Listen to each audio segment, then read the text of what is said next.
Assalamualaikum warahmatullahi wabarakatuh.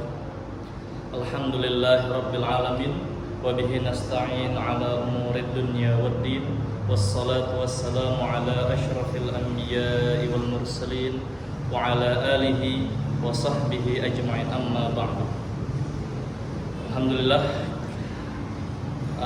saat ini saya Sulasi Fadil sebagai mahasiswa PKU Angkatan 19 Majelis Ulama Indonesia Provinsi DKI Jakarta. Di sini saya ingin membahas ilmu pikir 1 sampai 7 yang disampaikan oleh guru kami, dosen kami, Dr. Tubagus Wahyudi, atau kita sebut dengan Om Bagus. Langsung saja, pertama-tama kita akan membahas ilmu pikir. Saya tulis dulu.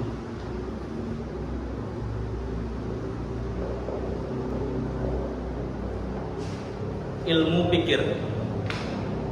Ilmu pikir, kata pikir berasal dari pikir, kata utamanya, atau berpikir. Kita harus mengetahui dulu apa itu berpikir. Berartinya apa? Pikir sendiri artinya apa? Menurut saya, berpikir itu agak pasif. Bisa kita gunakan kata lain, yaitu memikirkan sesuatu. Berarti kita berpikir ada objek yang dipikirkan. Tetapi di sini kita akan membahas ilmu pikir, yaitu ada 7 elemen yang akan kita bahas kali ini. Dan diantaranya nanti ada 3 musuh dalam pikiran dan yang lainnya. Yang pertama, sebelum kita memulai menuju ke nomor 1 dari ilmu pikir, kita akan sedikit membahas ilmu pikir itu sendiri. Ilmu pikir yaitu manusia diberikan oleh Allah sesuatu yang lebih dibanding makhluk lainnya. Contoh hewan. Hewan itu satu jenis dengan manusia, yaitu hewan. Melainkan manusia hewan yang dapat berpikir, sedangkan hewan tidak bisa berpikir.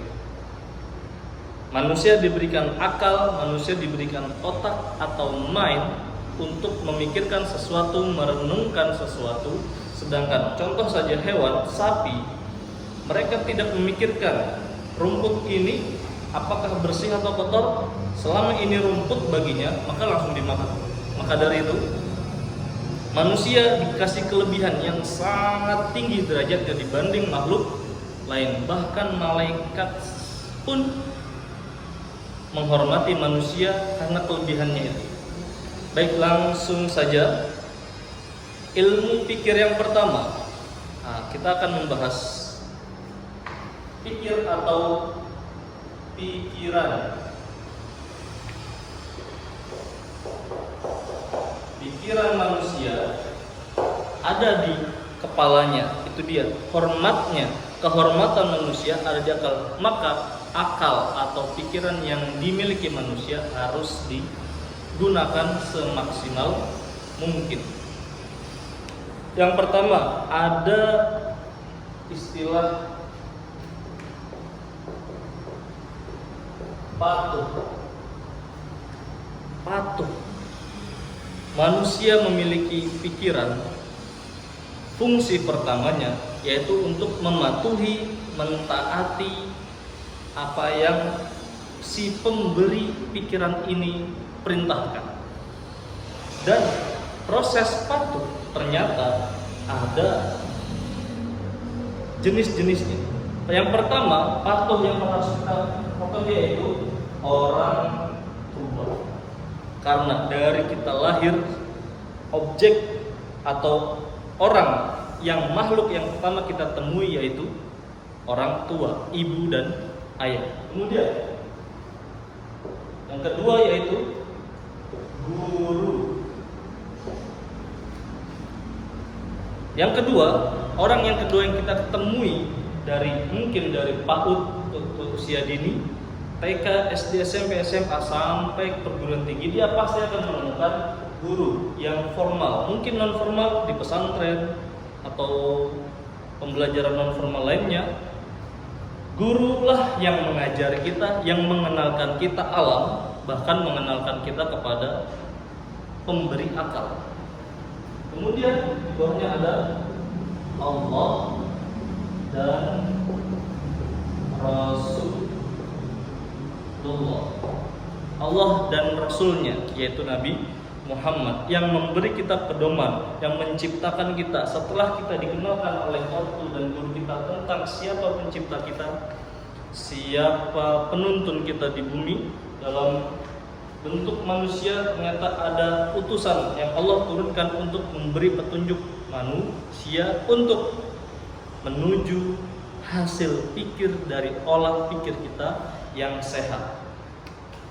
Kemudian yang kedua ada Iqra. Manusia dari lahir sampai dia SD, SMP, SMA, sampai kuliah pun, dari SD kita sudah diajari untuk Iqra, membaca, menelaah, memahami, merenungi alam. Ternyata membaca itu tidak hanya mata yang melihat, kemudian mulut yang berbicara, melainkan pada dasarnya, pada hakikatnya seluruh anggota tubuh kita ini adalah alat rekam. Telinga mendengar, merekam. Mata melihat, merekam. Hidung mencium, merekam. Kulit, tangan, kaki menyentuh, merasakan, itu merekam.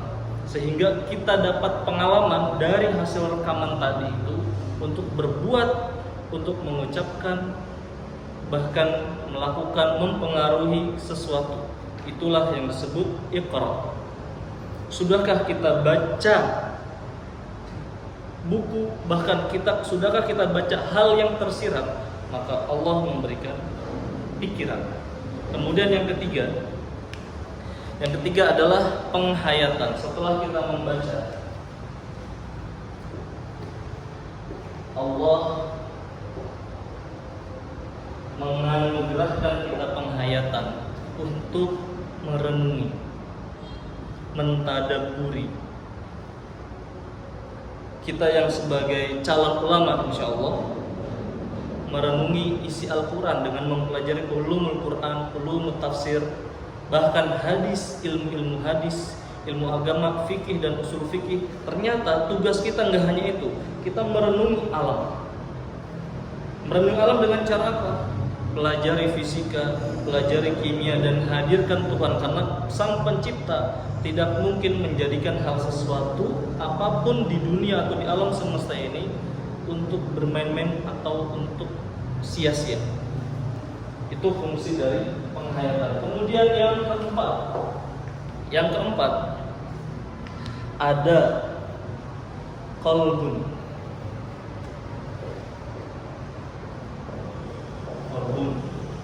Bahasa Indonesia adalah hati. Bukan hati yang berbentuk fisik, melainkan hati yang tidak berfisik tetapi bisa merasakan. Itulah tugas qalbun yang dimiliki oleh manusia. Pikir bukan hanya tentang otak, melainkan tentang qalbun juga, atau kita sebut fuadun. Qalbun di sini berasal dari kata bahasa Arab qalaba yang berarti bolak-balik. Hati itu berbolak-balik. Berarti manusia yang sudah mencapai pikirannya sampai ke hati pada dasarnya belum sempurna. Karena hati seseorang, manusia bisa berbolak-balik. Pagi ini dia taat, nanti sore wallahu a'lam bisa jadi berubah. Yang sorenya belum taat bisa jadi besoknya, bahkan malamnya beberapa jam dia bisa berubah taat. Itulah hati manusia. Maka hati harus diarahkan di jalan yang lurus, di jalan yang benar. Kemudian yang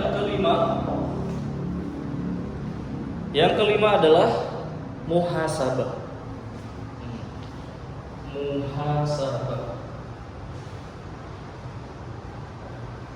Muhasabah itu ada dua. Muhasabah saat kita baik, dan muhasabah kita saat buruk. Maksudnya apa? Muhasabah yang berarti berbahasa Indonesia introspeksi, memperbaiki diri sendiri. Apa yang dimaksud dengan muhasabah saat kita baik?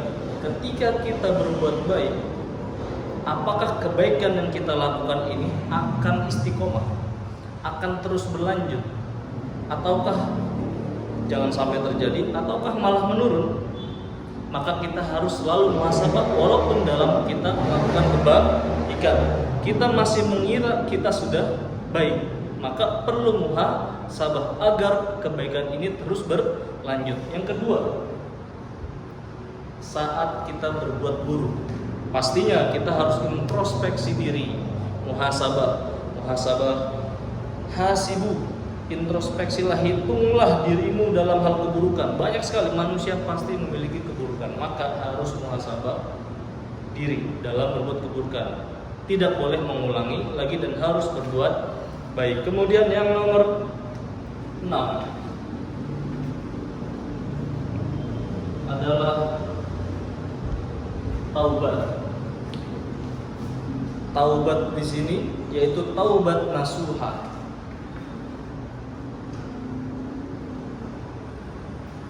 Taubat yang sungguh-sungguh. Ternyata pikiran kita nggak hanya untuk berpikir yang benar, yang baik, sehingga masuk ke dalam hati dan hati belum berhenti, harus muhasabah. Walaupun sudah baik tetap muhasabah terus. Kemudian melakukan taubat. Ketika sudah benar maka harus taubat. Apabila kita masih melakukan hal buruk, kita tetap harus taubat. Taubat untuk hal yang buruk adalah muhasabah diri atau taubatan nasuha. Sedangkan taubat untuk saat kita baik adalah istiqomah dalam kebaikan. Oke, kemudian yang terakhir adalah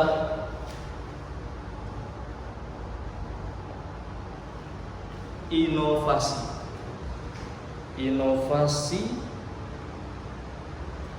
hasil olahan pemikiran kita yang sudah kita melalui dari proses 1, ilmu pikir 1 sampai 7, maka akan menghasilkan inovasi. Inovasi apa yang dimaksud di sini? Puncak berpikir yang benar, yang lurus. Di sini nggak akan mencapai inovasi yang benar, puncak berpikir yang benar sebelum melewati patuh, iqra, penghayatan, qalbun, muhasabah, dan taubat, sehingga muncul inovasi, hasil atau cara berpikir yang benar atau yang sudah benar. Di samping itu ternyata banyak gangguan yang dialami oleh pikiran kita. Yang pertama adalah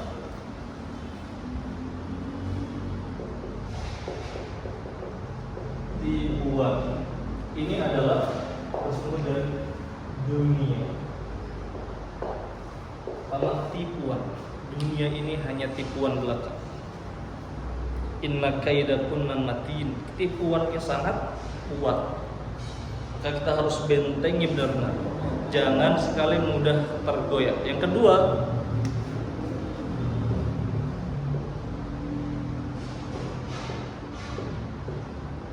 senda gurau. Maka sesungguhnya kehidupan dunia ini hanyalah senda gurau belaka. Maka kamu jangan main-main, jangan coba-coba. Cobalah, tapi jangan coba-coba.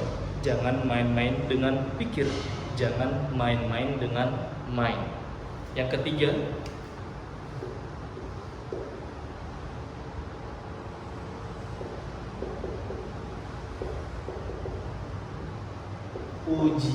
ujian hidup kita di dunia. Manusia diciptakan, makhluk diciptakan, disediakan fasilitas bumi, dunia, semuanya hanyalah ujian. Maka barang siapa yang berpikir dengan baik, maka sudah benar, sudah mencapai inovasi yang benar, maka dia sudah melewati ujian hidup. 3 inilah yang menentukan apakah Anda akan selamat, akan berhasil menempuh ujian di dunia atau tidak. Maka dari itu, berpikir kita sebagai manusia harus mendalami, bukan hanya membaca permukaan, melainkan harus deep, harus dalam, sehingga pikiran kita, otak kita, mind kita dapat memanfaatkan apa yang telah Allah berikan ke kita. Wasta'inu bis-sabri was-shalah, maka minta tolonglah dengan sabar dan salat. Wa innaha lakabiratun illa 'alal khashiyin. Sungguhnya salat itu sangat berat, sangat sulit kecuali orang yang khusyuk. Sudah khusyukkah? Pantaskah Allah akan menolong hambanya? Karena di sana tertulis minta tolonglah dengan sabar dan sholat. Apakah dengan kita sabar yang kita ketahui, sholat yang sudah kita lakukan sudah cukup membuat Allah menolong kita atau belum? Atau diri kita yang belum sabarnya kuat? Orang sabar nggak ada batasnya. Kalau yang ada yang bilang sabar ada batasnya, berarti dia belum sabar. Sabar itu tidak ada batasnya. Kemudian sholat, sudah benarkah sholat? Sudah baikkah sholatnya? Sudah istiqomahkah sholatnya? Pantaskah dengan sabar yang seperti itu, sholat yang seperti itu sudah Allah pantas untuk beri bantuan, beri pertolongan kepadanya? Allah kemudian memberitahu kecuali orang-orang yang khusyuk. Khusyuk di sini apa saja? Apa hanya sholatnya khusyuk? Gak mungkin kita bisa sholat khusyuk. Khusyuk di sini adalah khusyuk pikiran, khusyuk perbuatan, khusyuk mulut, khusyuk anggota tubuh semuanya. Ucapan itu harus khusyuk. Sudahkah khusyuk? Apa itu khusyuk? Pikiran, apa itu khusyuk? Mulut, perbuatan atau perkataan, apa khusyuk perbuatan? Sudahkah kita khusyuk dalam 3 hal itu? Hati kita sudah khusyuk belum? Perkataan kita, pikiran kita, apakah sudah khusyuk? Apabila sudah, pantaslah kita mendapat pertolongan dari Allah. Baik, untuk kesimpulan, bahwasanya manusia diciptakan memiliki akal, penciptaan yang sempurna. Di surat Al-Alaq, laqad khalaqnal insana fi ahsani taqwim, sudah mencapai penciptaan yang sempurna dibanding makhluk lain. Sudah dimiliki akal, sudah dimiliki nafsu. Nafsu yang harus tunduk dengan akal pikiran, dan akal pikiran yang harus selaras dengan hati. Pastinya harus sesuai dengan syariat yang Allah turunkan kepada manusia, yaitu syariat Islam. Baik, untuk kali ini saya cukupkan pembahasan ilmu pikir kita pada kali ini. Saya ucapkan terima kasih. Apabila ada kata-kata yang salah, saya mohon maaf. Wabillahi taufiq wal hidayah. Wassalamualaikum warahmatullahi wabarakatuh.